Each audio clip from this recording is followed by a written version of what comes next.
Welcome back to Flight Sim 2020 and welcome to the Carenado CT182 Tango.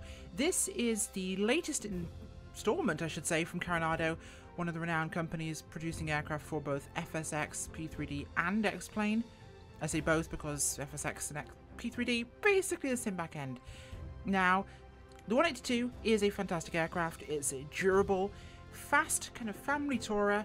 It fits into that nice niche category between things like the faster retractable complex and the 172, which everyone's familiar with.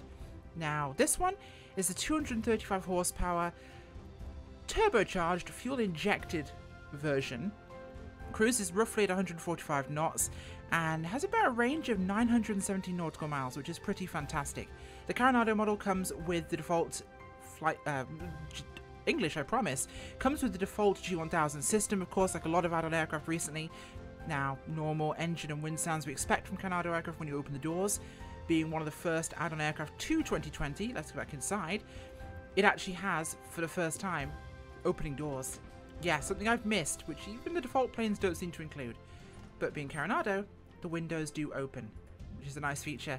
We're going to go through a startup and take a look at this thing. The detailing, of course, is exactly what we expect from a Carenado aircraft. High quality, very pretty, very detailed. Now, their stuff's always been good, especially the more recent aircraft.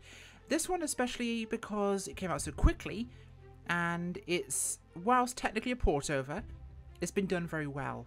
It includes most of the features we want. It does have the clickable cockpit as we expect, and all of the usual features we expect, the sound effects, the dynamics, all function exactly as we want them to.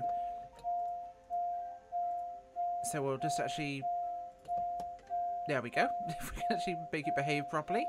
We're going to do a quick startup sequence here, show you how that all works as I look for my fuel pump.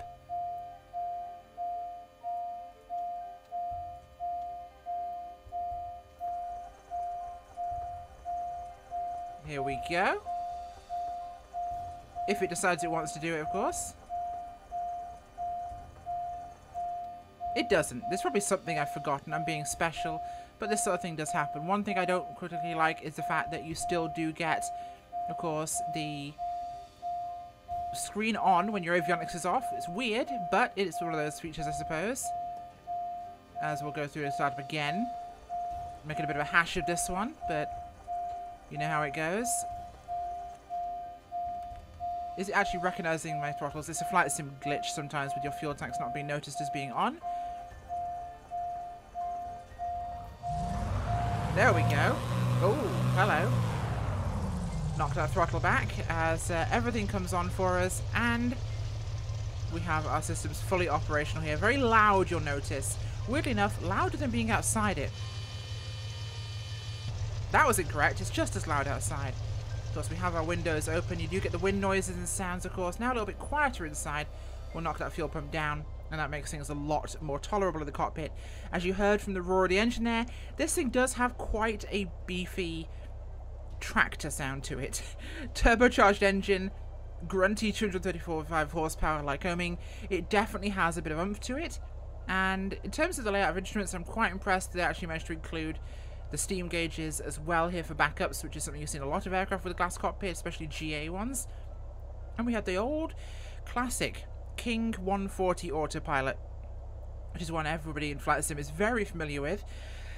Whether it was a hangover from what they already had in their inventory or they just chose to go with this, it does work quite nicely. Now you've got all your normal controls from the default G1000 systems, giving you all the controls you'd likely expect from this flight. And if you've owned previously the Carenado 182 Tango, T182 Tango I should say, this behaves exactly the same. I have had it in both FSX and P3D before. This behaves exactly the same. It's hard to review a Carenado aircraft because they are very good. My only complaint is the sounds. It does not necessarily sound like a 182 that I've heard before, especially not like the T182T. It sounds a lot throatier. Whether the one they took the sounds from was a diesel conversion, I don't know. But it definitely does sound like it's a little agricultural. So we'll knock that parking brake off, we'll do a departure, and we'll have a quick look at how this whole thing handles. Now, we do know, of course, by default, the flight sim aircraft do have a tendency to be a little bit, shall we say, skitterish on the rudder, meaning you have to have the sensitivity right down, making ground handling a lot more difficult when your rudder pedals really aren't giving you a lot of the fidelity you'd normally expect from ground steering. So pushback just helps us be a little bit more realistic here as you get that real tractor growl. Having to use some toe brake to get it to steer. Visibility is good, and the standard views are actually very good. We have our normal, we have our instrument. Not a lot of variety there, but they do function as we're going to try and get this thing moving. Miss the grass here, of course, that we don't particularly want to get too involved in, because otherwise that leaves us in a bit of a mire. There we go. See, the ground handling with the sensitivity is just the same. It can be quite messy, and it can really make you feel like you're trying to push a bucket of mayonnaise around a cornfield. Don't know where that analogy came from, but I guess it's one that I'm going to use because why not? Give it notch of flaps. Very, very, very loud compared to a lot of the other aircraft in the sim. And I'm not giving myself a ton of runway, but I want to demonstrate the power on takeoff of this aircraft, as we're already passing 60 knots, and we're airborne. So this thing leaps into the sky like a scalded cat, but with 235 horsepower, I would expect nothing less. Flaps coming up. Good response to the flap retraction in terms of the trim of the aircraft. We'll knock our nose down a little bit here. We don't need to be too high up on the climb outs. And reduce power. The aircraft's responsiveness is exactly like I would say in the FSX version. Good general behavior and response, and good visibility. No wind noise, of course, as mentioned. Nicely realistic, and of course our usual features all function. Our oxygen system up here toggles, even though it doesn't really do anything, as I should pay attention to my direction of travel. We can put our sun visors down. All the normal Carenado features all work, so this definitely bodes well for me not rolling inverted as I'm losing visual reference in the mountains. This all bodes well for the rest of the conversion of the Carenado fleet. To expect them to basically exist as they do currently if you own them in Xplane, P3D or FSX. That's something that's comforting to me, who is largely expecting a number of their bush aircraft to come across, the ones that I particularly enjoy. Now, the Mooney Bravo that has, oh sorry, the Mooney Ovation that has been announced by Carenado, which is upcoming as their next release, has been said or shown from pictures on their Facebook to have the classic steam gauge cockpit that it should have, and their FSX version does have. So don't worry about every aircraft they convert having a G1000. I was certainly a little bit worried because I'm not a big fan of them. Not a correct traffic pattern, but I wanted to just bring it down for a landing so you can see exactly that. The aircraft is nowhere near as brickish as the default Cessna lineup from Microsoft, so the flight model is pretty good. It's not entirely... well, it's a little too slippy, perhaps, maybe, but it's certainly not a particularly slow aircraft. That would be expected. It's fairly clean compared to the 172. It's slightly frumpier cousin, as I'm just dropping us in a little side slip here to lose some altitude before we come down towards Stewart, British Columbia.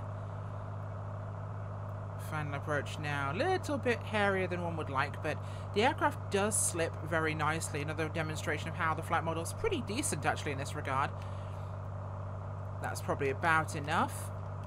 Line ourselves up on final here as some of the slight failings of Microsoft's handcrafted, inverted commas, airports really demonstrate themselves here. Yeah, I think you'd modify some of the terrain around them a little bit to show off what you've done, guys. Maybe? No? Too critical? Probably. Do I care? No. So bringing it down right for the numbers. The aircraft responds exactly as I would expect it to. Little firm, if anything, because I'm going to float about 100 feet. Nice touchdown. All the sounds from the aircraft feel very good. My only criticism is they are incredibly loud. I run at 25% volume, and I found myself needing to feel like I was shouting there to be able to be heard, even though I know I'm going to turn the volume down in the actual video. It's incredibly loud. So maybe they forgot to put glass in all the windows. No, the 182 is a fantastic aircraft. It's a great first aircraft to come to the sim. I would have liked to have seen something without glass, but I can expect dev issues regarding the SDK to come up, which would limit that factor, meaning that this was a great one to convert for them. A fun aircraft, a loud aircraft, and certainly a good cruiser that does perform exactly as it says on the tin. Hopefully you found this review useful, guys. Thank you very much for watching.